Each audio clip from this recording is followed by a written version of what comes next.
안녕하십니까. 통계와 빅데이터 11장 회귀분석 두 번째 시간 수업을 하도록 하겠습니다. 자, 두 번째 시간은 다중 선형 회귀분석과 로지스틱 회귀분석입니다. 자, 다중 선형 회귀분석은 독립변수가 한 개가 아니고 여러 개일 때입니다. 자, 어떤 결과가 종속 변수가 여러 개의 독립변수에 의해서 영향을 받을 때 우리는 다중 선형 회귀분석이라고 합니다.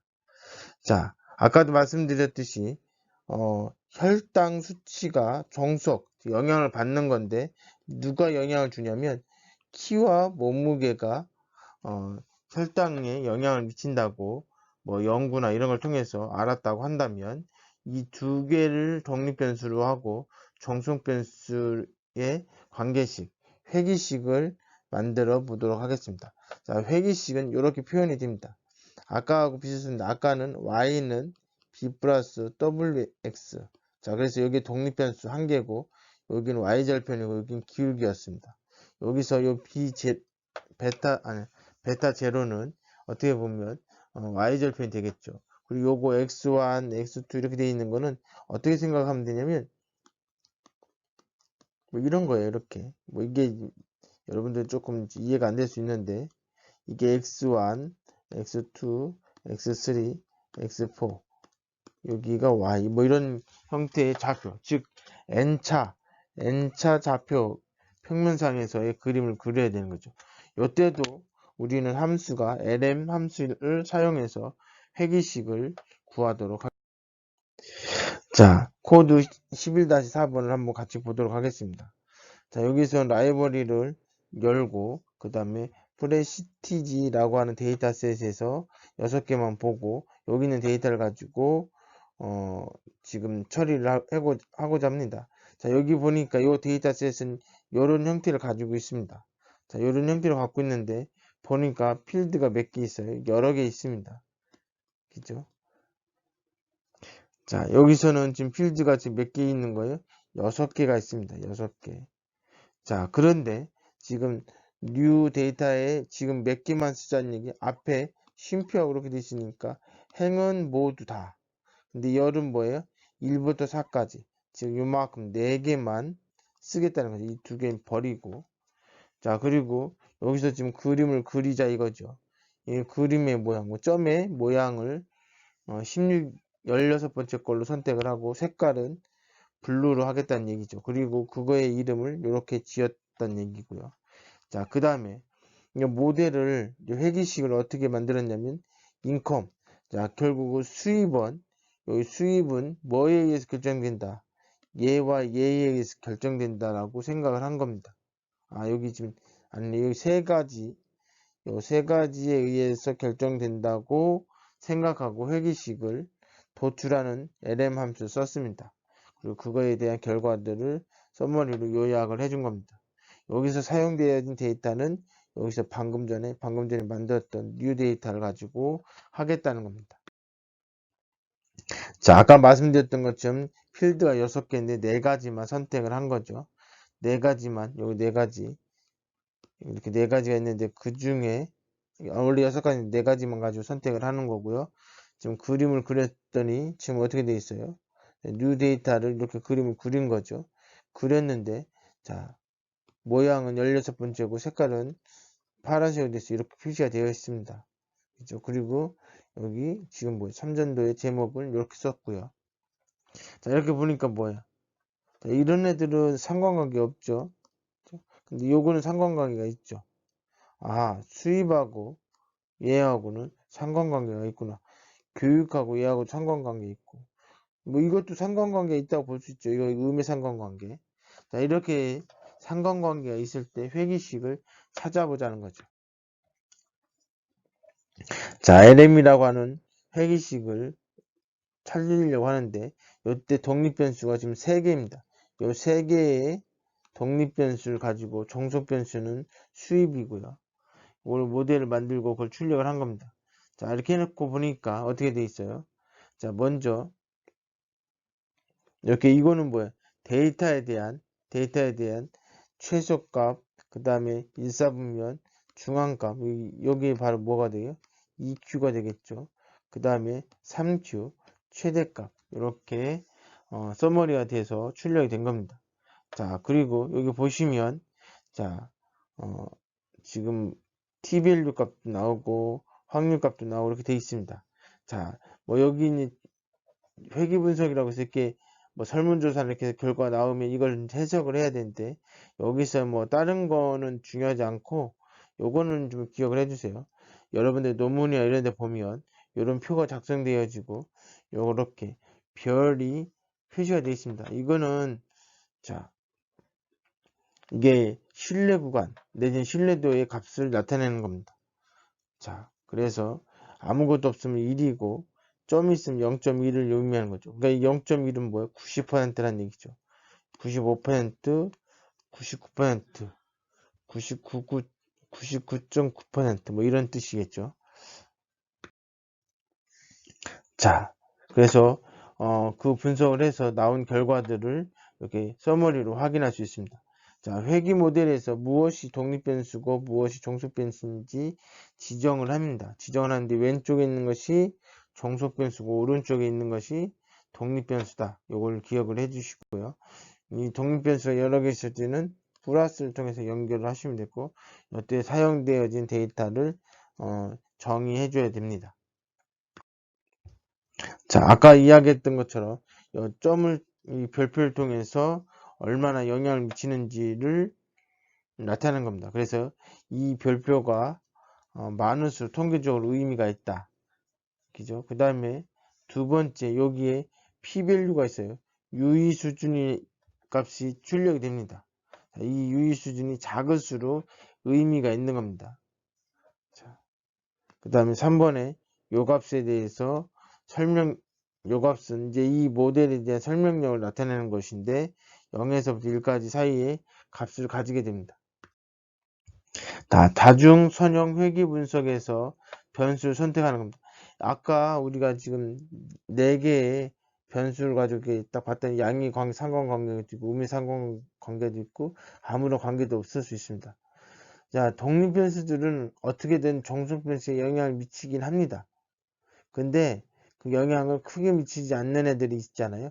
걔네들은 영향을 미치지 않기 때문에 빼버리는 게 오히려 더 좋습니다. 그래야 단순하게 직선의 형태로 우리가 표현하고 우리가 이제 처리하기가 좋기 때문에 그렇죠. 그래서 다중 선형 회귀 분석에서는 종속변수를 설명하기 위한 도움이 된 독립변수가 여러 개가 존재하는데 그 중에 의미 있는 애들만 뽑겠다는 거죠. 아까도 이야기했듯이 모든 독립변수가 동일하게 기여하는 것이 아니기 때문에 기여가 높은 이게 기여가 높다는 것은 영향을 많이 미친다는 거죠. 그런 애들을 이제 모델에다 집어넣겠다는 얘기죠. 자, 성적이라고 하는 것은 우리가 예측하는데 수면 시간이나 학습 시간 이런 것들이 성적에 영향을 미친다고 보는 거죠. 근데 점심 식사를 한 것이 점심 식사를 안 한 사람에 비해서 성적이 좋다. 뭐 이렇게 생각은 안 되겠죠. 물론 이제 어떤 결과에서는 아침을 먹었을 때 머리 회전이 좋다. 그래서 이제 수험생들 이런 학생들이 아침 먹는 게 좋다. 뭐 이렇게 해서 뭐 뉴스나 이런 데 나오잖아요. 자, 그럼 뭐 그런 것들이 영향을 미치는 거죠. 기여가 있는 거죠. 근데 이제 점심은 그렇지 않을 거라고 생각하는 거고, 이제 그것은 이제 R을 통해서 이제 실행을 해보면 어떻게 제거할 것인가에 대해서 설명을 뒤에 하고 있습니다. 기여도가 낮거나 거의 없는 변수들은 모델에서 제외하는 것이 좋습니다. 이제 추정화 시키는 거죠. 자, R에서 모델에 기여하는 변수를 선별할 수 있는 함수가 스텝 AIC라고 하는 함수입니다. 자, 요걸 통해서 이거는 필요 없는 변수다. 영향을 미치지 않는다. 기여도가 다른 거에 비해서 현저히 낮다. 그걸 제거해 줄 수 있게끔 이 함수를 이용해서 결과를 보면서 제거할 수 있습니다. 자, 이거 보시면 지금 수입은 이 세 가지에 의해서 영향을 미친다고 생각하고 모델을 구했습니다. 자, 그 상태에서 우리가 이제 변수를 선택하기 위해서 스텝 AIC 함수를 적용을 했습니다. 그래서 모델 3이라고 하는 값을 구했고, 그걸 보고선 우리가 어떤 변수가 기여도가 높은 독립변수인지를 알 수가 있겠죠. 자, 아까 보여드렸던 내용들입니다. 여기 보시면 여기는 변수가 5개이네요. 그리고 이 변수가 5개니까 4개의 독립 변수가 어떻게 결과에 미치는지를 확인해 보자 이거죠. 자, 여기 보니까 AIC라고 하는 값이 1607이라고 하는 값이 나왔습니다. 그렇죠? 그 다음에 만약에 이제 이게 자동으로 지금 이거 전체를 띄고 자동으로 뭘 뺐냐면 가장 영향이 없다라고 생각한 게 뭐였냐면 요거스 요거. 그래서 요거를 여기를 빼고 다시 돌려본 거죠. 그랬더니 이렇게 결과가 나왔습니다. 계속 해보는 거죠. 그렇게 되면 결국은 결국은 뭐예요? 이 2개에 의해서 뭐예요? 수익이 결정된다라고 하는 거. 가장 모델을 그러니까 가장 좋은 모델을 도출한 거죠. 왜냐하면 영향 기여도가 작은데 독립변수가 들어가면 복잡해지고 뭐 의미 없는 결과들이 나올 수 있기 때문에 그것을 줄이는 함수를 방금 전에 배웠습니다. 자, 그리고 여기 보시면 서머리를 통해서 최소값, 그다음 1, 4분위, 2, 4분위, 3, 4분위 최대값을 출력을 해준 거고요. 자, 여기 보시면 얘와 이 변수가 지금 상당히 영향을 미치고 있다고 하는 것을 결과에서 보여주고 있습니다. 자, 3절 로지스틱 회귀 분석이 있습니다. 자, 이 로지스틱 회귀 분석이라고 하는 것은 무엇이냐면 정성 변수가 독립 변수에 의해서 값이 나오는데 얘네들이 뭐예요?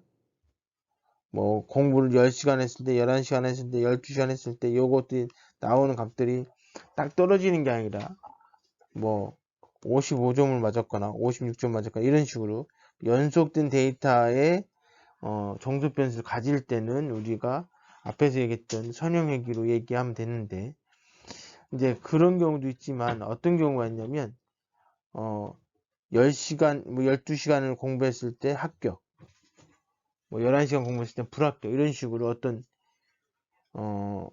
연속형 데이터가 아니고 범주형을 어떤 이 카테고리로 딱 들어가는 거 합격 불합격 뭐 이런 식으로 요런 것들을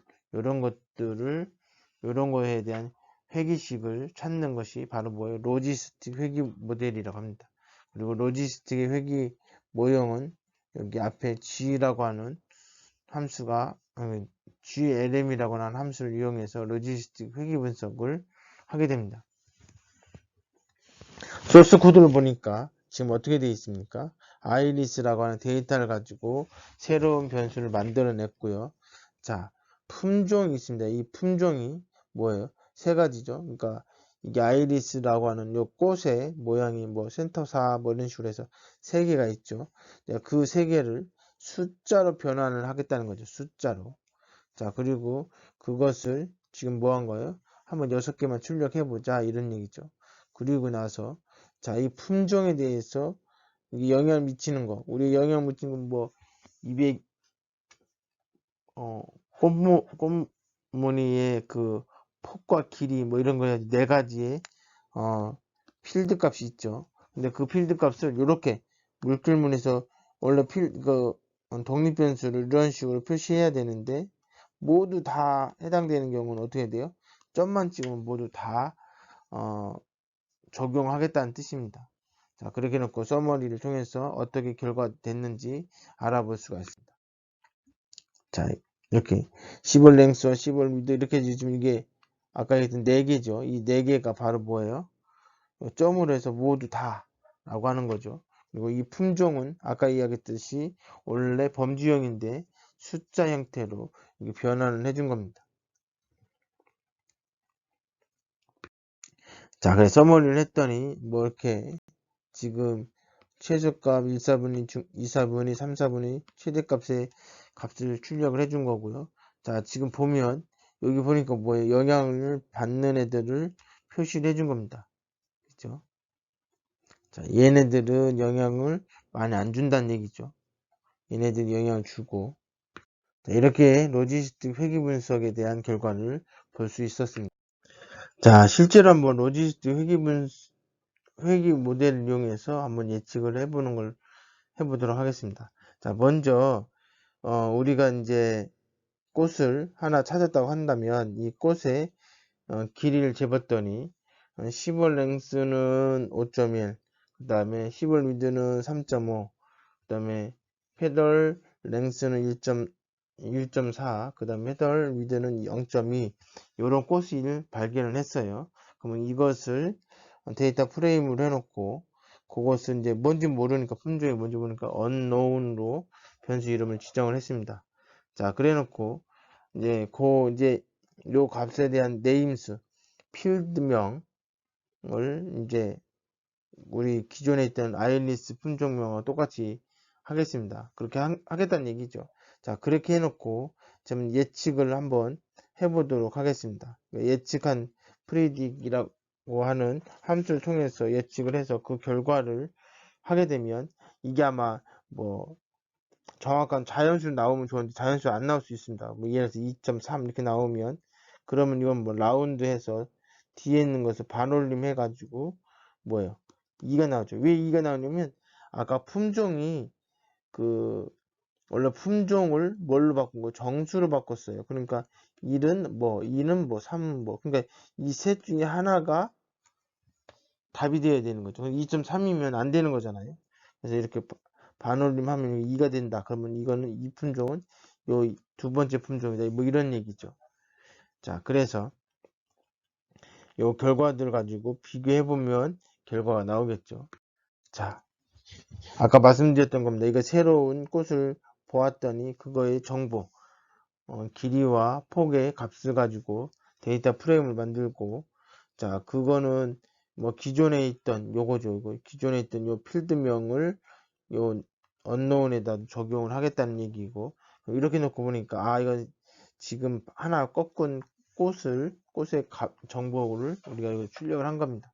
그래서 이것을 가지고 예측을 하면 이게 이제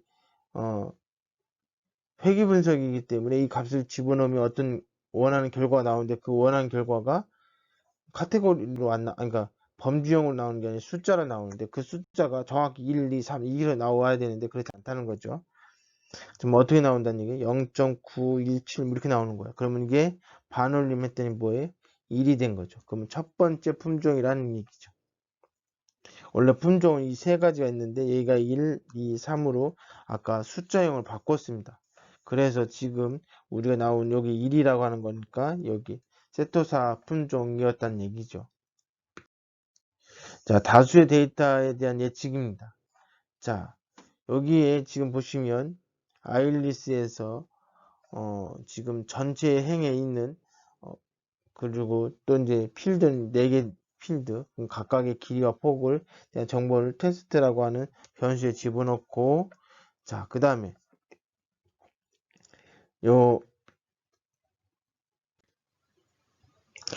여기 지금 모두 아일리스라고 하는 것은 앞에서 그 GLM이라고 하는 함수를 통해서 만들어진 모델입니다. 예측 모델. 자, 예측 모델과 그 다음에 지금 데이터를 가지고 비교를 한번 해보도록 하겠습니다. 자, 이렇게 나온 결과들을 뭐예요? 라운드. 왜냐면 실수 형태로 나올 거기 때문에. 그래서 라운드에서 반올림 해주고요. 그러면 그 반올림 해준 그 결과를 가지고 뭘 할 수 있어요? 품종을 알 수가 있겠죠. 그리고 자, 지금 여기 근데 이제 얘 값하고 그다음 실제 품종하고 이제 비교를 해야 되잖아요. 비교하려면 어떻게 하면 되겠어요? 기존의 품종을 정수로 바꿔준 그거, 즉 이게 실제 값이에요. 이게 실제 값이고 요거는 뭐 예측값. 그러면 이 두 개가 같다. 같으면 뭐예요? 등호가 두 개 중에 같다는 얘기죠. 그럼 이게 뭐야? 예측한 품종과 실제 품종이 같은 거죠. 그죠? 그러니까 그거에 대해서 미인 평균 값을 구하는 겁니다. 그래서 100개를 했더니 100개 다 같다. 그럼 평균은 이제 100이 되는 거죠.